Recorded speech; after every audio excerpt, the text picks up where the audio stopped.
क्या नेतन्याहू ने उनको ये बताया था कि इजराइल ईरान पर हमला करने वाला है? और अगर बताया था तो फिर वजीर आजम को चाहिए था कि वो फौरन, प्रधानमंत्री को चाहिए था कि फौरन अपना इजराइल का दौरा खत्म करके देश को वापस आते।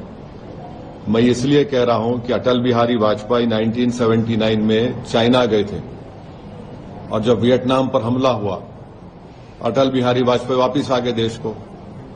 और अगर इजराइल ने नहीं बताया कि वो यूएस के साथ मिलकर ईरान पर हमला कर रहा है तो फिर ये तो इजराइल ने हमको धोखा दिया। देश के 133 करोड़ जनता को इजराइल ने भारत की धोखा दिया है, बिट्रे किया है।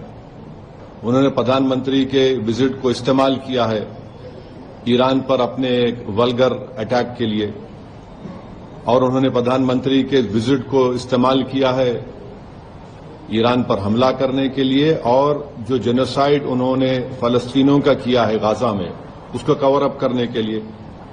और तीसरा, उसमें मैसेज ये जाएगा कि भारत ईरान के साथ नहीं खड़ा है, भारत इजराइल के साथ खड़ा है। और भारत को क्या हासिल हो रहा है इस हमले से, बताइए? कुछ फायदा हुआ भारत को इस हमले से? छठी बात यह है कि 10 मिलियन भारत के नागरिक गल्फ कंट्रीज में रहते हैं। 10 मिलियन। उस देश के आम नागरिक पर क्या मैसेज जाएगा कि प्रधानमंत्री मोदी के विजिट के खत्म होने के फौरन बाद इजराइल ने ईरान पर हमला किया। अब आप देखिए, बहरीन में हमला हो गया, कतर में हमला हो गया, हाँ, सऊदी अरेबिया पे हमला हो सकता है। तो ये वहां की जनता को हम क्या पैगाम दे रहे हैं? हम तो हमेशा न्यूट्रल थे।